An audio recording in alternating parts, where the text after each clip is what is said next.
So, like the title of the video says, I had quadruple bypass heart surgery recently. That's still weird to say. I wasn't even sure if I should make this video. I am a pretty private person, but I thought maybe this could help somebody. So, how did this all happen? The past few years, I would notice I would get tired easily doing, minor stuff around the house or yard work or short walks, and sometimes, get lightheaded, things like that.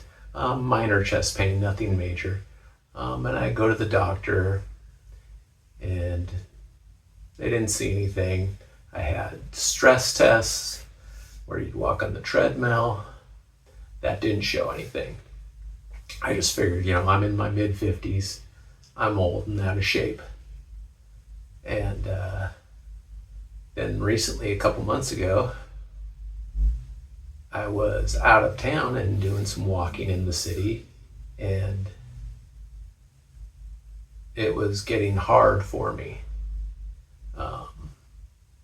And I was having a little pain, so we went to the emergency room, and they did the EKGs and tested the blood.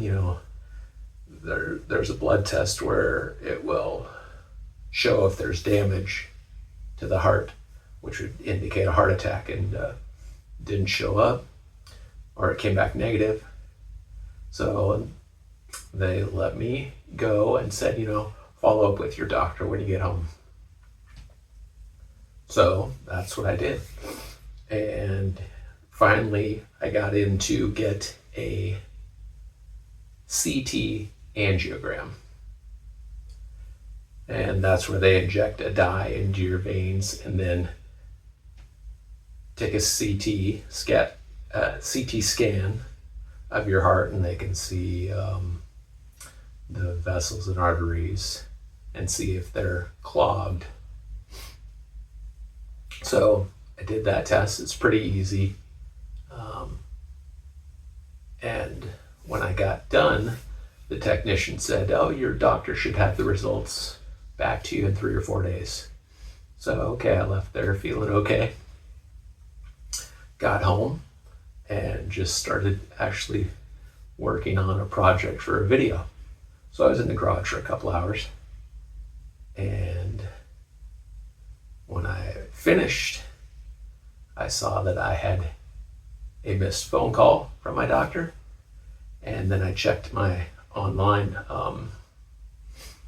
chart, and there was a message, and I'm like, this can't be good. And it said that I had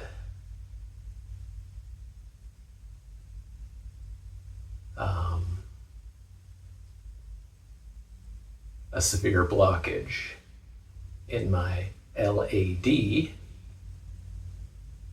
severe stenosis of the LAD, left anterior descending artery, also known as the widowmaker. Yeah, when I looked that up, I'm like, this is not good. And also triple vessel disease. So I called them back, and he said I need an emergency appointment with a cardiologist. So when you read that, it doesn't give you a good feeling. So I actually wasn't able to get in the next day, but I got in the day after that, and basically they said, yeah, this is going to require, actually, the LAD was 90% blocked, and then the other two were 80 and 70. And they said, yeah, the other option is stents, but the outcome isn't as good with stents. So the bypass surgery is the way to go. So then a couple days later, they wanted me to get an actual angiogram, which will give much better results.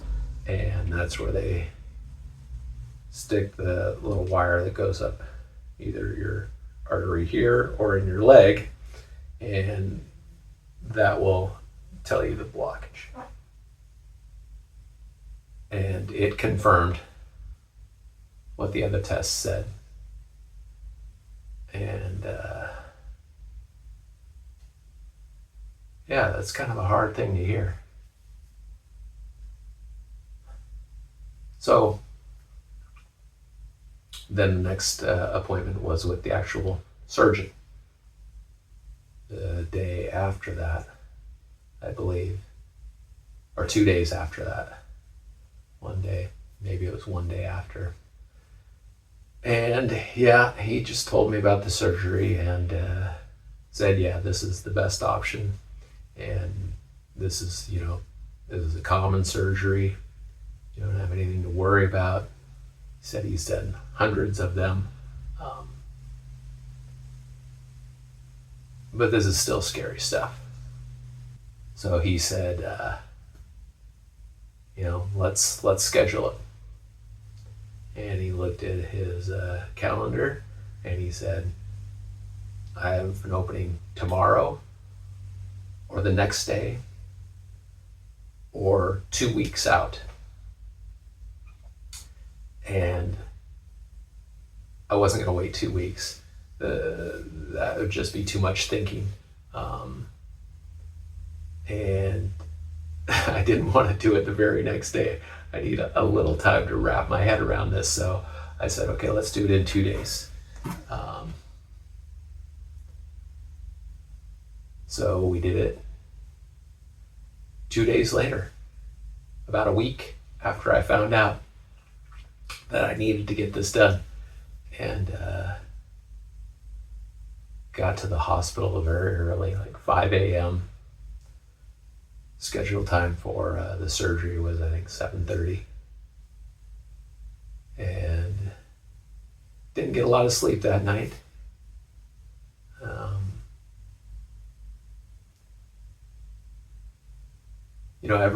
Everybody had heard from nurses and, hospital people. This is a common surgery. It's easy. You're going to do great. You're relatively young. You should handle this well. But knowing what they actually do to you, this is scary stuff. Because they cut from here down to here,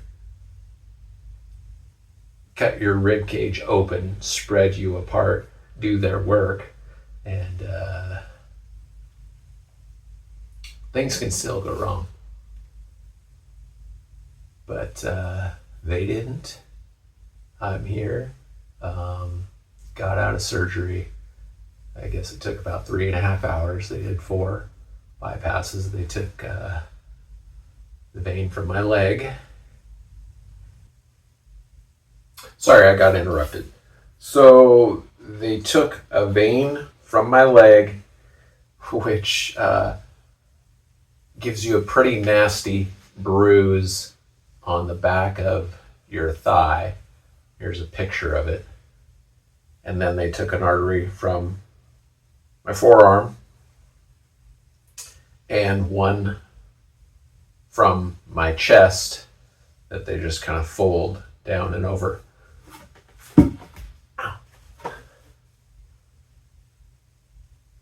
So, what has been the worst part of this?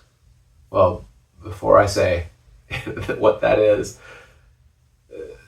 everybody in the hospital was great. The surgeon, all the doctors, the nurses, everybody that helped take care of me. Everybody was great.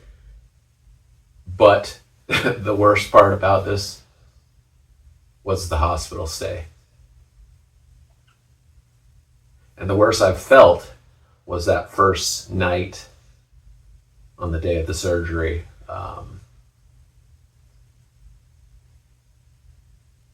But after that, it was better. But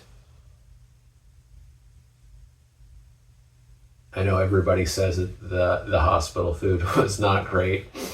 I did not eat much. I ate probably a few bites of food each meal, and on so many meds, had to take so many pills each day. It's not my favorite thing to do, and the sleep you get is not great because they're constantly waking you up. They'll wake you up at 2 a.m. to take more blood, and they can't just take it from an existing IV. They have to stick you new each time they take blood, or they have to check your blood pressure, throughout the night. There's reasons for everything, but it just makes it a miserable experience. And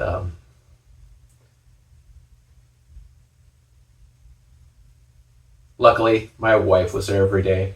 I had, friends and family come to visit me. And they say the stay is typically 3 to 5 days. Unfortunately, I was there the full 5 days. But when they finally let me go, that was a great day.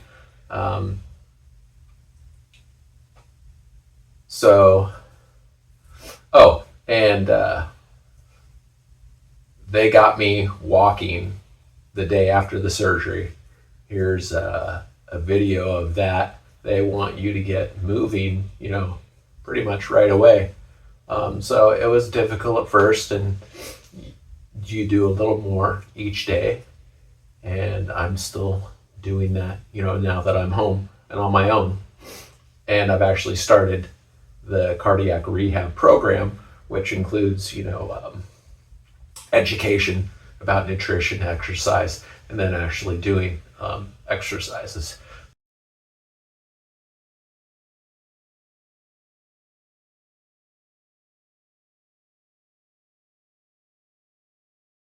So I've been out where I had the surgery about 4 weeks ago, and I would say I'm feeling fairly well. I have,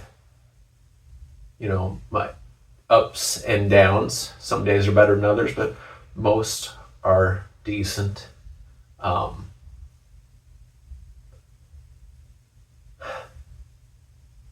Luckily, my wife is still home to take care of me. It was the first few days were more difficult, but it has gotten easier. And they have you limited on the things you can do and how much weight I can lift, and but it's slowly getting better. So what caused this? Well,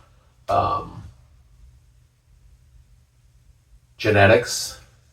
I was on statin for cholesterol, and that's just something that you are unlucky enough to be predisposed to. So my dad also had bypass surgery. I think his was 46, so a lot younger than me. That's young. And then also diet will contribute to it, and not exercising. And I didn't have the best diet. I'm not overweight, but didn't eat great and haven't really been exercising the past few years. So all those things contributed to this. So I guess what I would say is listen to your body. I did, but maybe I could have listened to it more. And I did go to the doctor when I, felt things weren't right, and they just never really saw it. And it took years before they finally found out after they did that CT angiogram. And that really showed, because the stress tests I did never showed anything. Any blood tests never showed anything. So, once you start getting to middle age, listen to your body, go to the doctor. I was lucky I caught it before I actually had the heart attack, which, at 90% blockage on the widowmaker artery. So I got lucky, I caught it. So now I'm just working on getting better, and hopefully I can get back to where I'm feeling normal again. I mean, they say it really could take 9 months to a year before you start feeling normal again. So I'm looking forward to that.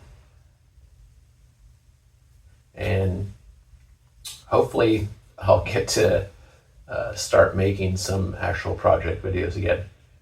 All right. See you later.